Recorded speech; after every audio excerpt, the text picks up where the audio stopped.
कार्यक्रम के पुण्यार्चक हैं ब्रह्म इंद्र श्री नीतेश डॉली जी जैन, ब्रह्मोत्तर इंद्र श्री विनोद कुमार अलका जी जैन, लांतव इंद्र श्री अंकित गरिमा जी जैन, शुक्र इंद्र श्री राजीव रचना जी जैन, शतार इंद्र श्री राकेश स्मिता जी जैन, सहस्त्रार इंद्र श्री सचिन मनीषा जी जैन, ध्वजारोहणकर्ता श्री धीरेन्द्र कासलीवाल श्री अनिल जैन जैन को, मंडप उद्घाटनकर्ता श्री शीतल कुमार जी जैन जानकी नगर, प्रति इंद्र श्री विमल ममता जी जैन, श्री राकेश बबीता जी मोदी, श्री सनत मिथिलेश जी जैन, श्री मनोज रचना जी जैन, श्री राकेश अंजू जी जैन, श्री राजेश प्रीति जी जैन, श्री राजीव सारिका जी जैन, श्री राजेश मीना जी जैन, श्री महेंद्र अल्पना जी जैन।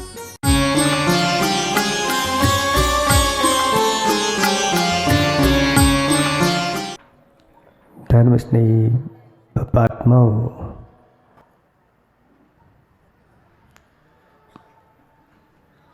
कला 72 पुरुष की जामे 2 सरदार, एक जीव की जीविका, एक जीव उद्धार। कलाएं तो बहुत होती हैं, अनेकों होती हैं। 72 कलाओं का वर्णन शास्त्रों में किया गया है, लेकिन उन सभी कलाओं में 2 कलाएं तो सरदार हैं, यानी मुख्य हैं, प्रधान हैं। पहली कौन सी है? एक जीव की जीविका, आजीविका की कला आना चाहिए। अगर वो कला नहीं आती है तो फिर ये सब चीज़ें करना आप चाहो तो बिना आजीविका के नहीं कर पाते। सबकी अपनी अपनी कलाएं होती हैं जिनके माध्यम से आजीविका करते हैं। लेकिन एक व्यक्ति ऐसा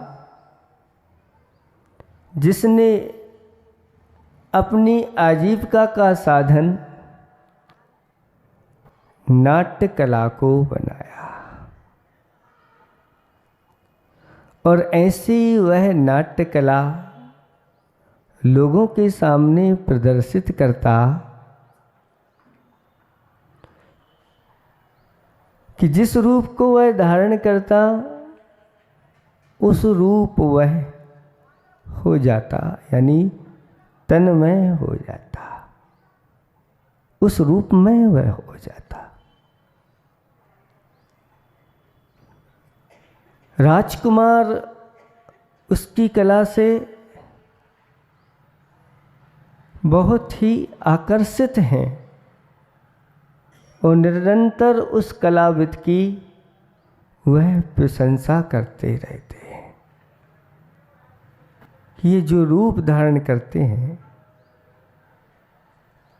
उनकी उस कला में कोई कमी नहीं दिखाई देती। चूँकि वह कलाविद जैन कुल में उनका जन्म हुआ था। राजकुमार की जो मंडली थी वह मंडली उन कलाविद की कला से उस कला को वह सहन नहीं कर पाते, इसलिए उनकी प्रशंसा को भी सहन नहीं कर पा रहे। और राजकुमार जब प्रशंसा करता तो मंडली कहती कि क्या है ऐसा उनमें विशेष, ये कला तो कोई भी कर लेगा। तब राजकुमार कहता है कि नहीं, उन जैसी कला कोई धारण नहीं कर सकता। तो मंडली कहती है ठीक है, अगर वो कलाविद ही हैं तो ऐसी कला दिखाएं जिससे हम सब लोग संतुष्ट हो जाएं।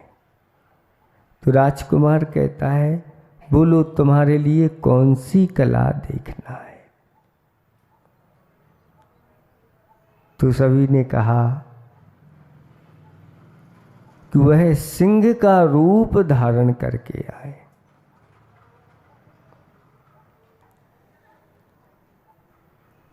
अब जैन कुल में जन्म लिया है और सिंह का रूप धारण करना है, और सिंह का जो पराक्रम होता है, सिंह की जो दहाड़ होती है, सिंह की जो चाल होती है, वो सभी कुछ देखने को मिलना चाहिए। और वह इस कला को दिखा नहीं पाएंगे और उनकी हंसी हो जाएगी पूरी की पूरी सभा में। लेकिन राजकुमार को विश्वास था। राजकुमार ने उस कलाविद के सामने अपनी बात रख दी और कहा कि तुम्हें एक कला और दिखाना है। हमारी मंडली चाहती है कि ये कला दिखा दो, तो हम मान लेंगे कि वास्तव में आप कलाविद हैं। कलाविद कहता है, इतनी मैं कलाएं दिखा चुका हूँ, इसमें क्या आपको कोई संशय है? नहीं कलाविद, तुम्हारे लिए एक कला दिखाना है, और वह है सिंह का रूप धारण करना है। कलाविद सोच में पड़ गया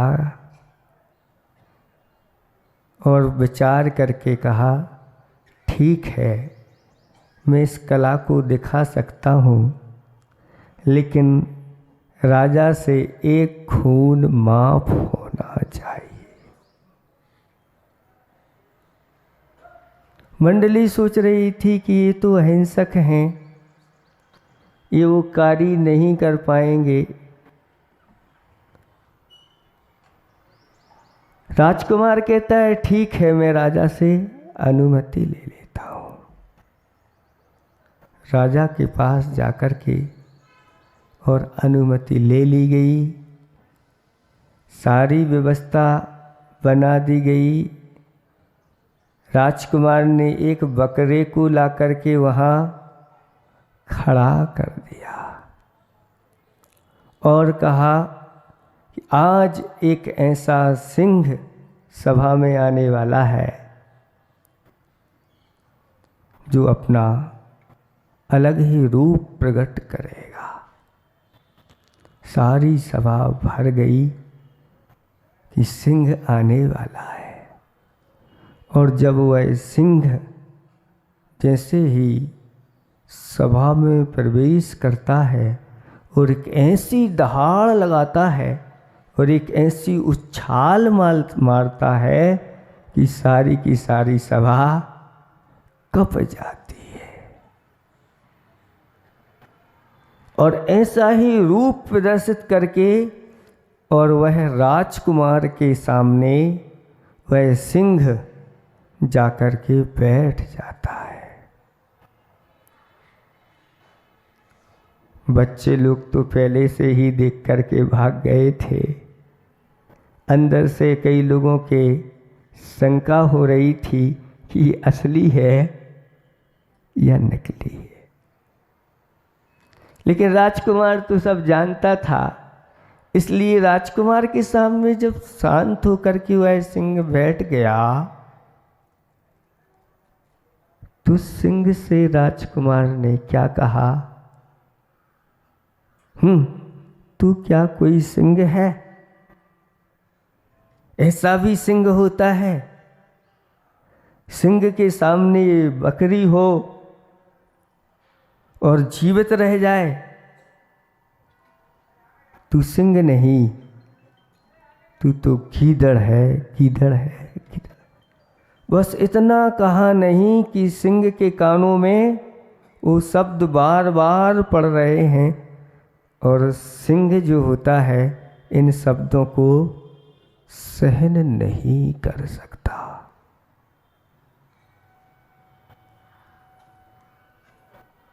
कहा है कि शस्त्र का घाव भरा किंतु ना भरा शब्द का घाव। शस्त्र के घाव तो फिर भी समय पा करके भर जाते हैं, लेकिन शब्दों के घाव ऐसे होते हैं वो बार बार स्मृति में आते रहते हैं और हरे भरे फिर तरोताजा होते रहते हैं।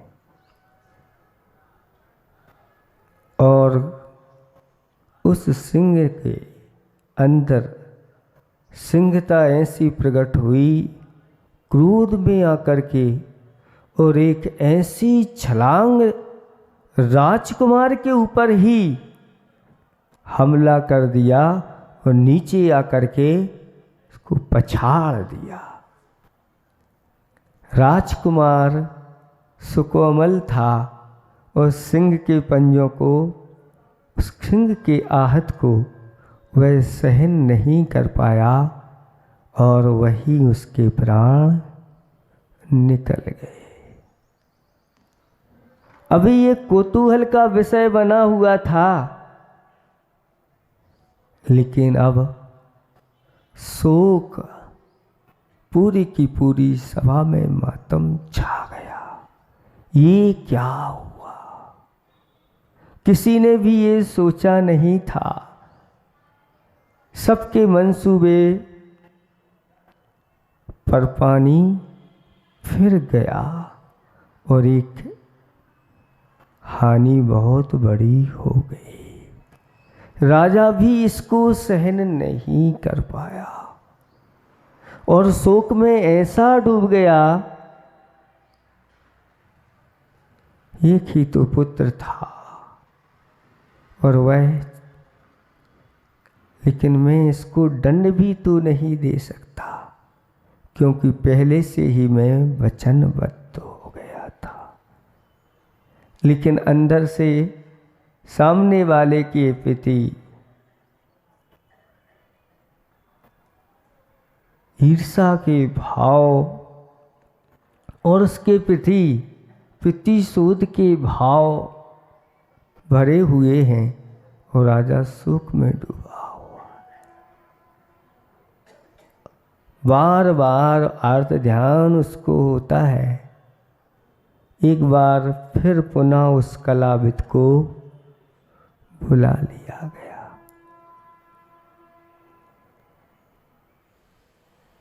और उसके सामने एक बात रख दी, हे कलाविद, तुमने अपनी क्रूरता का उत्कृष्ट वह दृश्य सामने प्रदर्शित कर दिया है। अब तुम शांत रूप भी हमारे सामने प्रदर्शित करो। तुम हमारे सामने साधु बन करके आओ, और ये सामान्य साधु नहीं, यथाजात दिगंबर मुद्रा को धारण करके आओ,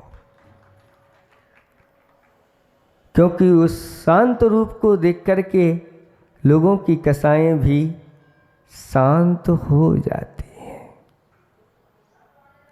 और आप आकर के मुझे ऐसा उपदेश दो, ये मेरा शोक मेरा दूर हो जाए।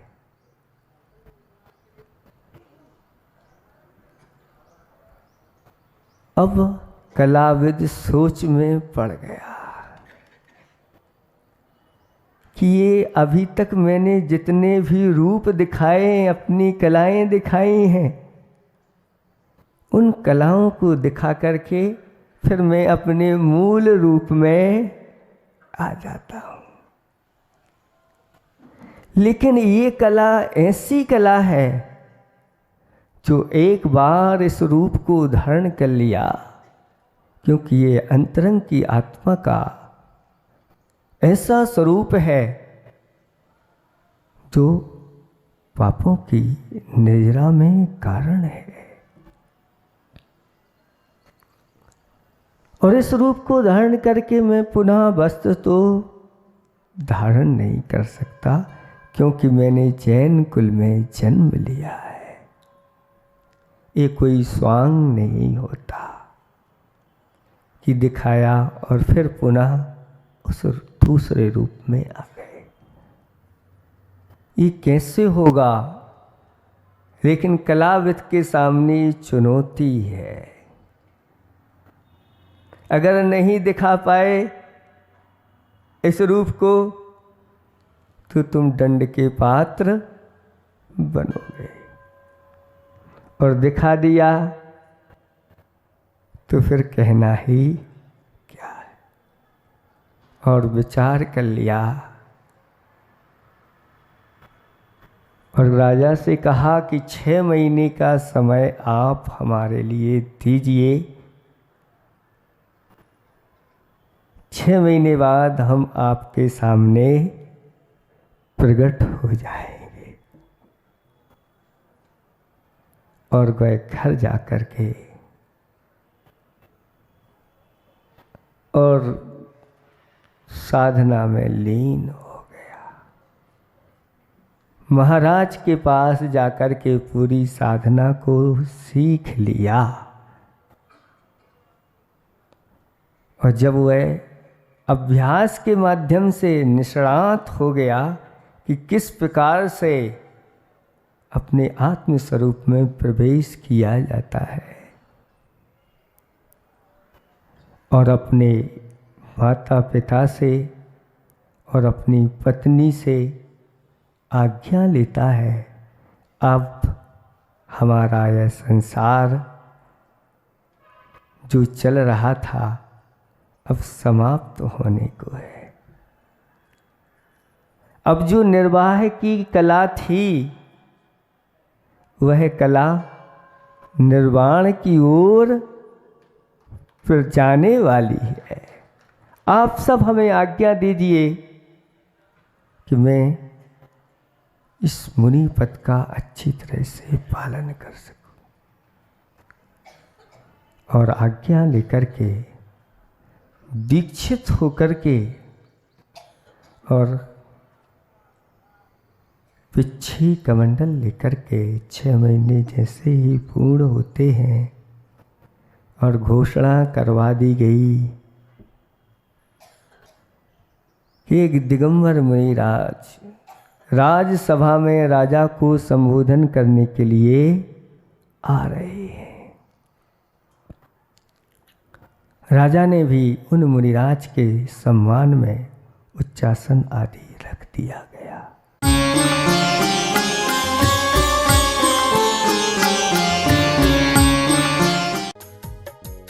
इस कार्यक्रम के पुण्यार्जक थे ब्रह्म इंद्र श्री नीतेश डॉली जी जैन, ब्रह्मोत्तर इंद्र श्री विनोद कुमार अलका जी जैन, लांतव इंद्र श्री अंकित गरिमा जी जैन, शुक्र इंद्र श्री राजीव रचना जी जैन, शतार इंद्र श्री राकेश स्मिता जी जैन, सहस्त्रार इंद्र श्री सचिन मनीषा जी जैन, ध्वजारोहणकर्ता श्री धीरेन्द्र कासलीवाल श्री अनिल जैन जैन को, मंडप उद्घाटनकर्ता श्री शीतल कुमार जी जैन जानकी नगर, प्रति इंद्र श्री विमल ममता जी जैन, श्री राकेश बबीता जी मोदी, श्री सनत मिथिलेश जी जैन, श्री मनोज रचना जी जैन, श्री राकेश अंजू जी जैन, श्री राजेश प्रीति जी जैन, श्री राजीव सारिका जी जैन, श्री राजेश मीना जी जैन, श्री महेंद्र अल्पना जी जैन।